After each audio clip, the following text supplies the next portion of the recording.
Capital accounts को कितने method से मेंटेन किया जाता है, इसे समझने से पहले कैपिटल किसे कहा जाता है उसे अच्छे से समझो। बिजनेस का ओनर जब भी अपनी पर्सनल प्रॉपर्टी को अपने बिजनेस में इन्वेस्ट करता है, किसी भी समय किसी भी फॉर्म में, डायरेक्टली या इनडायरेक्टली, उस टोटल अमाउंट को कैपिटल कहा जाता है। किसी भी समय का क्या मतलब? ओनर ने जो इनिशियल अमाउंट बिजनेस में इन्वेस्ट किया है बिजनेस को स्टार्ट करने में, वो कैपिटल है। ओनर जो पैसा बिजनेस में इन्वेस्ट कर रहा है बिजनेस को रन करने में, वो भी कैपिटल है। किसी भी फॉर्म का क्या मतलब? ओनर ने जो कैश में इन्वेस्ट किया है वो कैपिटल है। ओनर ने जो काइंड में इन्वेस्ट किया है वो भी कैपिटल है। काइंड का मतलब ही होता है अदर देन कैश। जैसे कि ओनर ने अपना personal computer, personal laptop business में इन्वेस्ट किया है।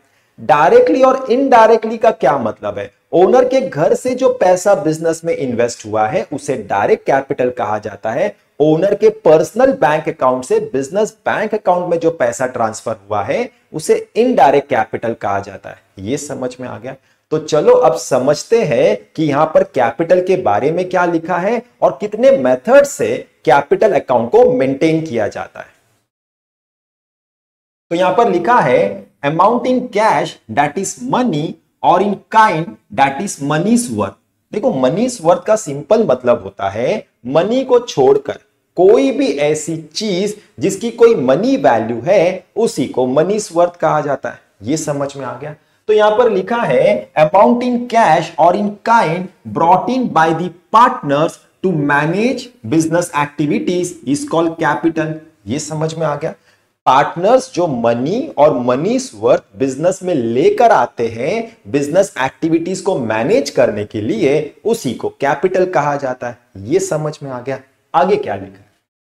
आगे लिखा है द कैपिटल कॉन्ट्रीब्यूशन में be in the form of cash और इन काइंड। काइंड का मतलब ही होता है अदर देन कैश, जैसे कि goods, machinery, land, building, furniture, ये सब काइंड है। ये भी समझ में आ गया कि पार्टनर्स कैपिटल को कैश में भी ला सकते हैं और काइंड में भी ला सकते हैं। आगे क्या लिखा है? An amount of capital may be either in their profit sharing ratio और इन इक्वल रेशियो और in any proportion as per the mutual understanding of the partners. मतलब कैपिटल कोई भी रेशियो में हो सकता है। कैपिटल प्रॉफिट शेयरिंग रेशियो में हो सकता है, कैपिटल इक्वल रेशियो में हो सकता है, कैपिटल पार्टनर्स ने जो आपस में म्यूचुअली डिसाइड किया है उस रेशियो में भी हो सकता है। यह भी समझ में आ गया? आगे क्या लिखा है? There are two methods of maintaining the capital accounts of the partners. तो यह समझ में आ गया कि कैपिटल अकाउंट्स को दो मेथड से मेंटेन किया जाता है। कौन से दो मेथड है? तो पहले मेथड को फ्लक्चुएटिंग कैपिटल मेथड कहा जाता है और दूसरे मेथड को फिक्स कैपिटल मेथड कहा जाता है। यह भी समझ में आ गया? आगे क्या लिखा है? आगे लिखा है the Indian partnership act 1932 is silent on the point of adoption of specific method of capital by the partnership firm. मतलब पार्टनरशिप एक्ट 1932 में ऐसा कोई स्पेसिफिक मेथड मेंशन नहीं है कि पार्टनरशिप फर्म को वही मेथड फॉलो करना है। मतलब पार्टनर्स कोई भी मेथड को फॉलो कर सकते हैं। यह भी समझ में आ गया? आगे क्या लिखा है? The partners themselves may decide which method of capital is to be followed and mention the method of capital adopted in the partnership deed. मतलब पार्टनर्स अपने से डिसाइड कर सकते हैं कि उन्हें कौन सा मेथड फॉलो करना है और उन्हें उस मेथड को अपने पार्टनरशिप डीड में मेंशन करना है। यह भी समझ में आ गया? आगे क्या लिखा है? If the partnership deed is silent on this point, then the partnership firm has to adopt fluctuating capital method. ये भी समझ में आ गया?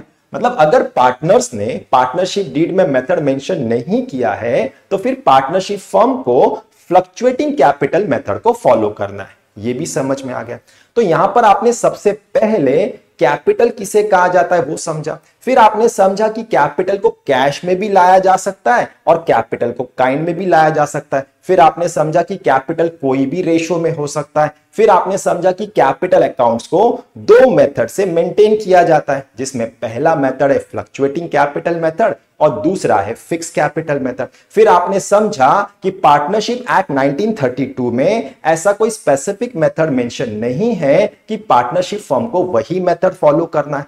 पार्टनर्स कोई भी मेथड को फॉलो कर सकते हैं, बस उन्हें उस मेथड को अपने पार्टनरशिप डीड में मेंशन करना है। अगर उन्होंने पार्टनरशिप डीड में मेथड को मेंशन नहीं किया है तो पार्टनरशिप फर्म को फ्लक्चुएटिंग कैपिटल मेथड को फॉलो करना है। ये अच्छे से समझ में आ गया।